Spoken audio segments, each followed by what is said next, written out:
Let's go.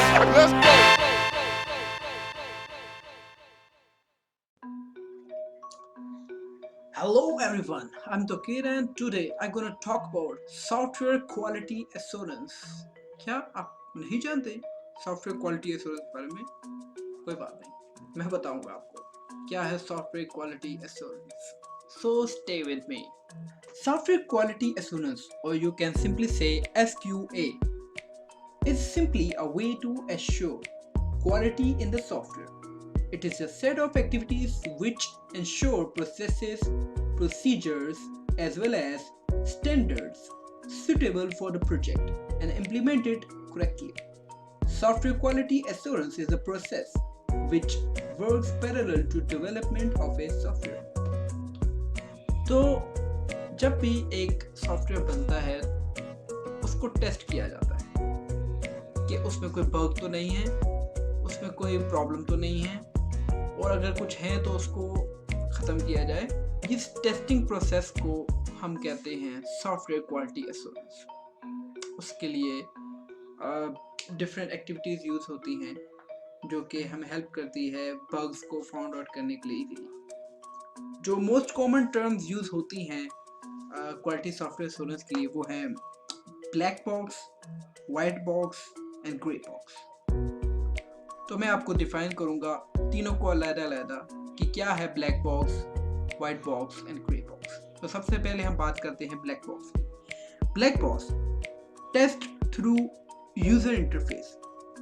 Black box वो box है जो कि जिसके अंदर वो नहीं देख सकता और बाहर से ही देख सकता है कि क्या हो रहा है. बेसिकली यू कैन से कि डिज़ाइनिंग और लेआउट्स और इन सब को वो देख के उसमें से फिगर आउट करता है कि क्या प्रॉब्लम है. A person can't see inside the box. So जैसे कि फॉर एग्जांपल रिमोट कंट्रोल है, तो अब मुझे नहीं पता उसके अंदर कैसी प्रोग्रामिंग हुई भी है, कैसे कौन सा बटन कहाँ पे है, वर्क करेगा. मैं सिर्फ वहाँ पे देखूँगा कि क्या नंबरिंग ठीक है, 1 2 3 इंडेक्स सही है, 1 2 3 4 5 6 7 8 9, और जो बटन जो है जहाँ पे क्लिक करो तो वही काम कर रहा है, ऐसी चीज़ें. तो एक रिमोट कंट्रोल की एग्जांपल है ब्लैक बॉक्स टेस्टिंग की. तो दूसरे नंबर में आता है white box. White box testing at code level under the hood. यहाँ पे आप जैसे कि इसका नाम है वाइट बॉक्स, आप बॉक्स के अंदर देख सकते हो. आपके पास चीज़ें ट्रांसपेरेंट होती हैं, यानी कि आप कोड को भी देख सकते हो. आपके पास कोड का नॉलेज होता है कि अंदर क्या हो रहा है और कौन सा बग कहाँ पे है, किसकी वजह से ये प्रॉब्लम आ रही है, कौन सी चीज़ प्रॉपर वर्क नहीं कर रही, किसकी वजह से. ये सब आप मैनेज कर सकते हो और इसके लिए आपको कोडिंग नॉलेज भी, प्रोग्रामिंग नॉलेज आनी चाहिए. So basically you can see inside the box. So last में हमारे पास आ जाता है ग्रे बॉक्स. ग्रे बॉक्स में हमारे पास दोनों ऑप्शंस मौजूद होते हैं, यानी ब्लैक बॉक्स का ऑप्शन भी और वाइट बॉक्स का ऑप्शन भी. Means looking from the outside but with knowledge internals. As it is grey, you can say that some of the black and some of the white.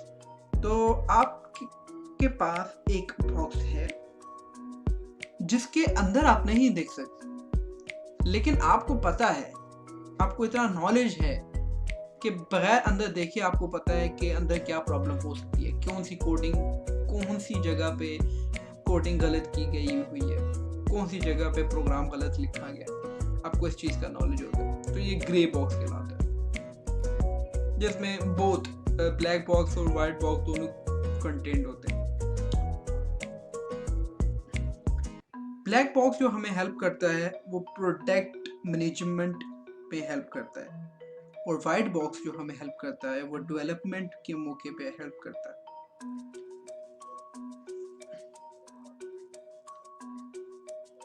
Quality assurance का basically मकसद होता है कि every bug must be fixed and removed. कि जितने भी problems हैं वो पहले से ही फिक्स्ड हों और ख़त्म कर दिए जाएं क्लाइंट तक पहुंचने से. First, we have to focus on high level of priorities. Second, medium level of priorities. And then last lower level of priorities. जिन चीज़ों पे हमें फोकस करना चाहिए क्वालिटी एश्योरेंस पे वो हैं cosmetic defects, performance, crash, non functioning, incorrectly functioning with work around. तो जैसा कि मैंने कहा कि क्वालिटी एश्योरेंस में हमें प्रायोरिटाइज करनी होती है चीज़ें, तो हम इसमें से भी प्रायोरिटाइज कर लेते हैं। तो सबसे पहले हमें क्रैश यानी कि क्रैश पे फोकस करना चाहिए कि आपकी जो एप्लीकेशन है या कोई सॉफ्टवेयर है वो फ़ौरन से क्रैश तो नहीं कर जाता, उसमें ऐसे कोई बग तो नहीं कि जो आपके कंप्यूटर को हैंग कर देते हैं या रीस्टार्ट कर देते हैं। सबसे पहले हमें क्रैश को हाई प्रायोरिटी में रखना चाहिए। एंड सेकंड नंबर में नॉन फंक्शनिंग, अगर वो जो क्लाइंट की रिक्वायरमेंट है उसके फंक्शन पूरे ही नहीं कर रहा, उसकी रिक्वायरमेंट को ही पूरा नहीं कर रहा, तो वो बेकार सॉफ्टवेयर है। तो सबसे दूसरे नंबर में हमें नॉन फंक्शनिंग पे फोकस करना चाहिए। तीसरे नंबर में आता है इनकरेक्टली फंक्शनिंग, यानी कि फंक्शन कर तो रहा है लेकिन जो रिक्वायरमेंट है वो नहीं कर रहा, उसके ऑपोजिट कोई फंक्शन कर रहा है। और चौथे नंबर में आएगा incorrectly functioning with work around, यानी कि उसने वो सॉफ्टवेयर बना दिया, कोडिंग कर दी और वो वर्क भी कर रहा है, प्रॉपर्ली फंक्शन कर रहा है, लेकिन जो क्लाइंट का मकसद है, जो उसका वर्कलोड होगा, जिस एनवायरनमेंट में उसने काम करना है वहाँ पे वो वर्क प्रॉपर्ली नहीं करेगा, सो अगेन सॉफ्टवेयर यूजलेस हो जाएगा। तो ये भी हमें अपनी प्रायोरिटी में रखना होगा कि is software working correctly with work around. पांचवें नंबर में हम परफॉर्मेंस को रखेंगे, यानी कि जो हमारा सॉफ्टवेयर है उसकी परफॉर्मेंस कैसी है, क्या वो रिफ्रेश रेट उसका बहुत कम तो नहीं, क्या वो तेज़ी से फास्टली परफॉर्म कर पा रहा है, और जितने भी उसके टास्क हैं वो इजीली जल्दी हो पा रहे हैं। और लास्ट में कॉस्मेटिक डिफेक्ट्स, यानी कि डिज़ाइनिंग ऑफ कोर्स, कि उसको कई बार लोग प्रोग्रामर छोड़ ही देते हैं बिल्कुल ही, क्योंकि वो कोडिंग के माहिर होते हैं, तो वो डिज़ाइनिंग को बिल्कुल छोड़ देते हैं, उसको मैटर ही नहीं करते। तो लास्ट में लोअर प्रायोरिटी हमारी यही होती है क्वालिटी एश्योरेंस में कि उसकी कॉस्मेटिक डिफेक्ट्स को देखा जाए। Hope you get understand something about quality assurance. If you find this video informative, please like, comment and share it with your friends.